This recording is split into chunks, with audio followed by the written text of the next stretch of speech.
बुद्धिमान दर्जी। एक बार की बात है, एक राजा जंगल से शिकार करके लौट रहा था। आते समय रास्ते में उसके कुर्ते का बटन टूट गया। सेनापति, हमारे कुर्ते का बटन टूट गया है, जाओ जाके किसी दर्जी को लेकर आओ। जी महाराज, मैं अभी जाकर लेकर आया। सेनापति जल्दी वहाँ से जाता है और पास के गांव में जाकर एक दर्जी का पता लगाता है। सुनो दर्जी, तुम्हें एक कुर्ते का बटन लगाना है, पर ध्यान रहे कि जिसके कुर्ते का बटन लगाना है वो खुद राजा साहब हैं। दर्जी ये सुन के थोड़ा घबरा जाता है और मन ही मन सोचता है, अगर कुछ भी गलती हुई तो राजा जी सिर धड़ से अलग कर देंगे। डरो नहीं, चलो जल्दी से अपना सामान ले लो। दर्जी एक झोले में जल्दी से धागा, कैंची और सुई डाल के सेनापति के साथ चल देता है। सेनापति, इतना समय कहाँ लग गया तुम्हें? माफ कीजिएगा महाराज, वो गांव में एक ही दर्जी है, इसलिए ढूंढने में वक्त लग गया। कोई बात नहीं, चलो अब जल्दी से बटन लगाओ। दर्जी घबराते घबराते राजा का बटन लगा देता है। लग गया महाराज बटन। बोलो, क्या चाहिए तुमको? दर्जी सोचता है कि बटन लगाने के कितने ले। 2 रुपए मांग लूं? इतने कम पैसे मांग के उनका अपमान कर रहा हूँ। 100 रुपए मांग लूं? नहीं, इतने ज्यादा मांगूंगा तो राजा जी सोचेंगे मैं गांव वालों को भी ऐसे ही लूटता हूँ। कुछ देर और सोचने के बाद होशियार दर्जी बोलता है, महाराज, आपके सामर्थ्य और मेरी कुशलता के हिसाब से आपको जो ठीक लगे वो दे दीजिए। दर्जी की इस बात से अब राजा सोच में पड़ जाता है और मन ही मन कहता है, ओफो, इस दर्जी ने तो मुझे ही फंसा दिया। क्या दूं इसे मैं? 2-4 रुपए दूंगा तो अगर इसने किसी को बताया तो बेइज्जती हो जाएगी।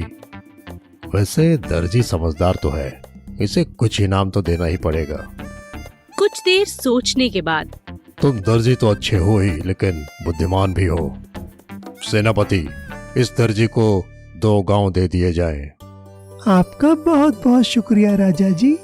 दर्जी राजा के इस उपकार से काफी खुश हो जाता है। कहाँ उसने 2 रुपए सोचे थे और उसे 2 गांव मिल गए। इस कहानी से हमें ये शिक्षा मिलती है कि जीवन में कई बार हम बहुत कम सोचते हैं, पर हमारे भाग्य में कुछ ज्यादा लिखा होता है। चांदी के सिक्के देने वाली गाय, जादुई गाय। एक गांव में रतन और रजत नाम के 2 अमीर किसान रहते थे। उनके पास खेती के लिए बहुत सारी जमीन थी और बहुत सारी गायें भी थी। वो दोनों और गायें खरीदना चाहते थे। उनके पड़ोस में मदन नाम का एक गरीब किसान रहता था। मदन के पास एक छोटा सा जमीन का टुकड़ा और केवल एक ही गाय थी।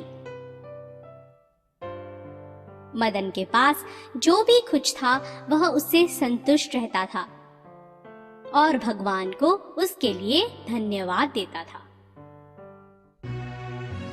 देखो, मदन तो बहुत खुश लग रहा है। इतनी गरीबी में ये कैसे खुश रहता है? अगर हम इसकी गाय खरीद लें तो अच्छा रहेगा। एक दिन रजत और रतन मदन की गाय खरीदने के लिए उसके पास आए। कैसे हो मदन? हम तुम्हारी गाय खरीदना चाहते हैं। इसके बदले हम तुम्हें 10 चांदी के सिक्के देंगे। मदन अपनी गाय को बहुत प्यार करता था और उसे बेचना नहीं चाहता था।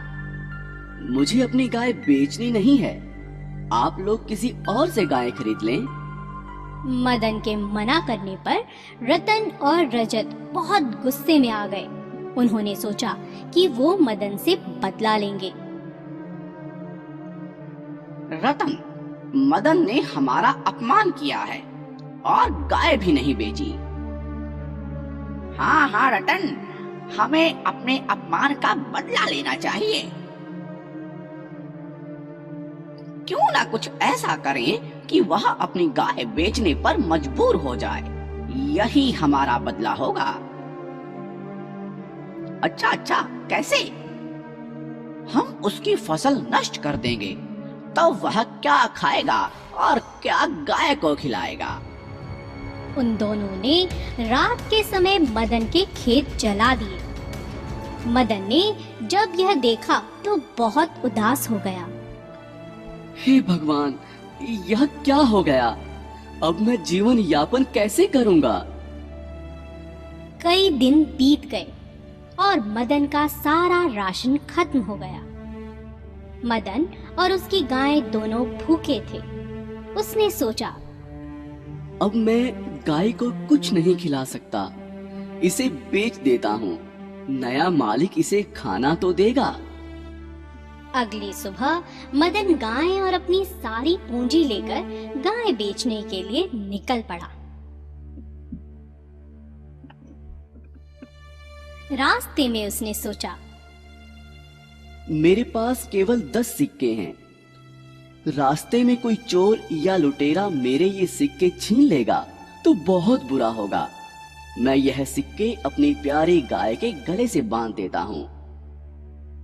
थोड़ी दूर जाकर वह एक सराय में आराम करने के लिए रुक गया। सराय के बाहर उसने गाय को बांध दिया और खुद अंदर चला गया। तभी गाय के गले में बंधा चांदी का एक सिक्का नीचे गिर गया। सराय के मालिक ने सिक्का गिरते हुए देखा और सोचा,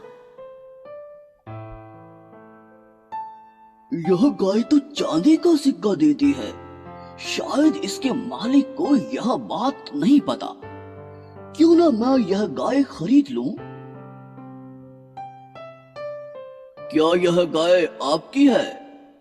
जी हाँ, मेरी है। मैं इसे बेचना चाहता हूँ, इसीलिए बाजार ले जा रहा हूँ। अब आपको बाजार नहीं जाना पड़ेगा। मैं इसे खरीद लेता हूँ और इसके बदले मैं तुम्हें बहुत से चांदी के सिक्के दूंगा। बहुत से चांदी के सिक्के? ठीक है, जैसी आपकी मर्जी। सराय के मालिक से सिक्के लेकर मदन अपने घर की ओर चल पड़ा। घर पहुंचकर वह चांदी के सिक्के गिनने लगा और सोचा कि यह तो इतने सिक्के हैं कि वह अब एक नई गाय खरीद सकता है। यह तो 500 चांदी के सिक्के हैं। कुछ ही देर में रतन और रजत वहां आ गए और उसके सिक्के देखकर हैरान रह गए। अरे, इतने चांदी के सिक्के तुम्हारे पास कहां से आए? ये सिक्के मुझे मेरी गाय बेचने से मिले हैं।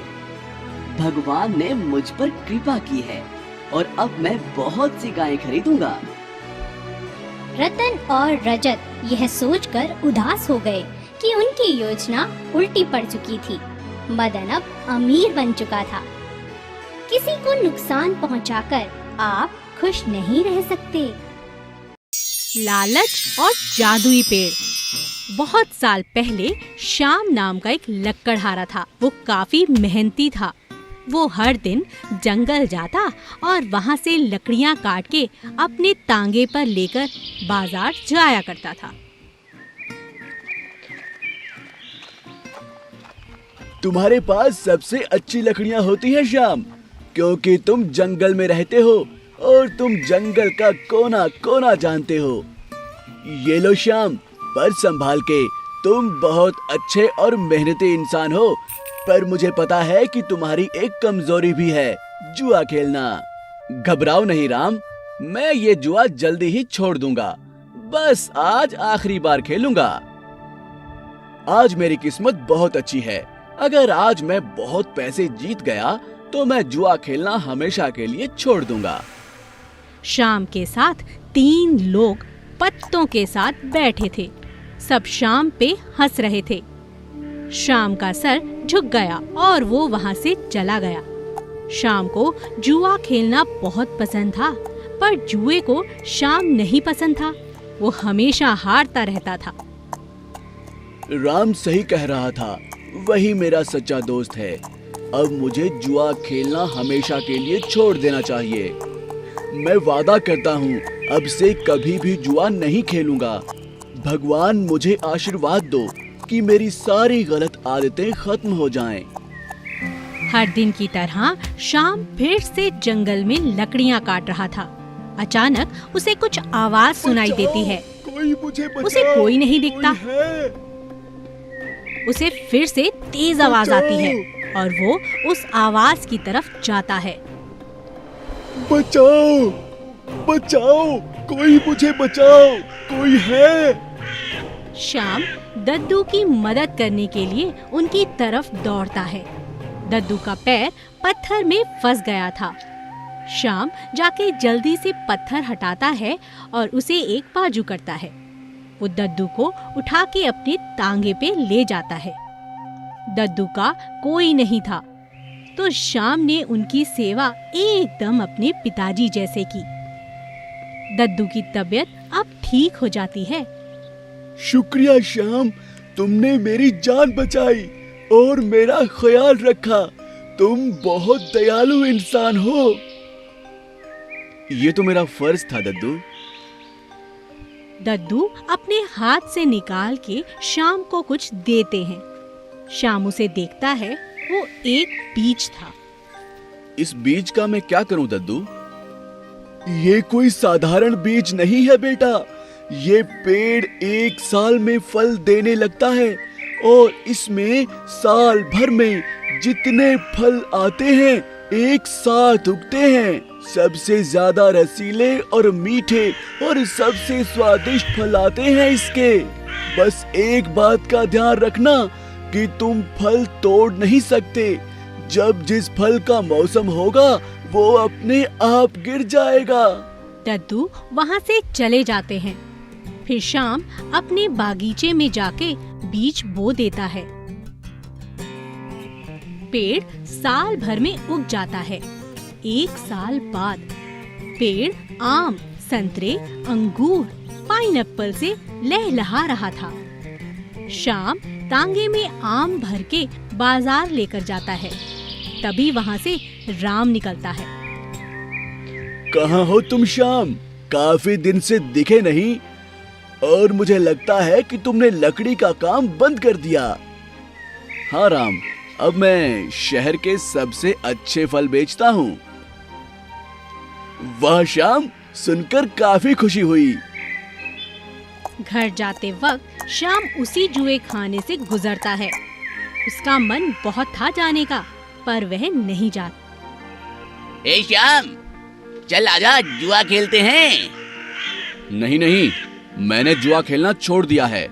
मैंने सुना है तू अच्छे पैसे कमा रहा है। हाँ, पर अब मैंने जुआ खेलना छोड़ दिया है। सिर्फ एक खेल हो जाए। श्याम 3 लोगों के साथ जुआ खेलना चालू करता है। आज मेरा अच्छा दिन है। आज मैं सब जीत जाऊंगा। आज मैं एक तांगा भर के सेब की शर्त लगाता हूँ। सेब? वो भी गर्मी में? नामुमकिन। मुझे तुम पे भरोसा नहीं। दिखाओ मुझे, कहाँ है सेब? तुम्हें मुझ पे भरोसा नहीं? रुको, मैं अभी वापस आया। श्याम जाके सेब तोड़ना चालू कर देता है।